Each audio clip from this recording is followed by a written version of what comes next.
सो hello दोस्तों, welcome back to my YouTube channel Pathik vlogs. सुबह के बज रहे थे 5 और मैं घर से निकलते ही पहुंच गई थी पेट्रोल पंप, क्योंकि मुझे अपनी कार का टैंक फुल करवाना था और चारों टायरों में भरवानी थी नाइट्रोजन। क्योंकि लॉन्ग जर्नी के लिए ये बहुत ज़रूरी है कि फ्यूल फुल होना चाहिए, टायर सेट होने चाहिए और मूड एकदम टॉप होना चाहिए। Good morning. मैं निकल चुकी थी अपने रोड ट्रिप के लिए। सुबह के बज रहे हैं 5:30 और मैं निकल चुकी हूँ अमृतसर के लिए। तो आप देख सकते हैं सुबह मॉर्निंग में यहाँ पे कितना ज़्यादा फॉग हो रहा था और सुबह सुबह मैं निकल गई थी इतनी ठंड में अच्छे से पैक होके। तो देखिए यहाँ पे कितनी ठंड हो रही है दिल्ली में। वैसे तो अमृतसर में भी अच्छा खासा फॉग हो रहा होगा, ऐसा मुझे लग रहा है, क्योंकि जम्मू से थोड़ा सा पास में ही है वो।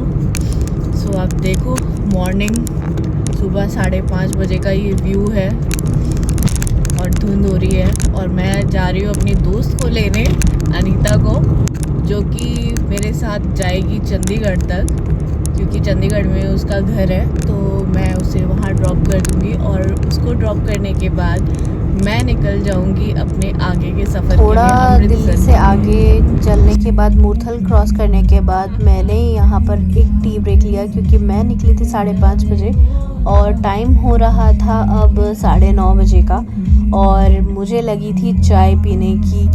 और मैंने घर से लेके आई थी अपने लिए मम्मी के हाथ के गरम आलू के पराठे और यहाँ से मैंने चाय ऑर्डर की। और ये देखो आप मेरे घर के गरम आलू के पराठे। चाय पराठा खाने के बाद मैं निकल गई थी आगे के सफ़र को कंप्लीट करने के लिए। अब बात करते हैं सफ़र की। तो दिल्ली से अमृतसर का टोटल डिस्टेंस है 480 किलोमीटर, जो कि मेरे घर से दिखाता है। ज़्यादातर ये जर्नी NH-44 पर होती है और पूरा रास्ता इतना बढ़िया था, मतलब इतना स्मूथ था, एक भी गड्ढा नहीं मिल रहा था, मतलब अच्छी खासी रोड थी यहाँ पर। और साथ ही साथ सामने खेत आपको इतने सुंदर देखने को मिल रहे थे, एकदम पंजाबियों वाली फील आ रही थी। सरसों के जो खेत हैं और येलो एकदम नज़र आ रहे थे सुंदर से। थोड़ा आगे जाने के बाद हम जालंधर यहाँ पर पहुँच चुके थे और जालंधर में रुकने के बाद ये देखो आप ढाबे पे पूरा पंजाबी में लिखा हुआ है। मेरे को तो वैसे पंजाबी नहीं आती है और मेरे सर पे से जा रहा था ये सारा। यहाँ का मेन्यू कार्ड भी मतलब पंजाबी में ही लिखा हुआ था सारा का सारा। मैंने यहाँ पे चाय ही ली, क्योंकि सुबह मैंने जो पराठे खाए थे वो पराठे एकदम मतलब हेवी हो चुके थे मेरे लिए। मैंने 3 पराठे खा लिए थे। मेरे को वैसे तो यहाँ पे लंच का टाइम था, लेकिन मैंने सिर्फ चाय से ही काम चला लिया था। अच्छा खासा यहाँ पे जाम लग रहा था। हमें ऐसा लग रहा था कि हम अमृतसर नहीं, ऐसा लग रहा था कि हम लाहौर जा रहे हैं। लोग ट्रक में इस तरीके से बैठे हुए थे, मतलब दिल्ली में तो ये सब देखने को नहीं मिलता है, लेकिन यहाँ पे हमें पूरा इस तरीके का माहौल बना हुआ था जैसे गदर मूवी में कभी दिखाया था। तो माइंड में बिल्कुल वही मूवी चलने लग रही थी मेरे तो।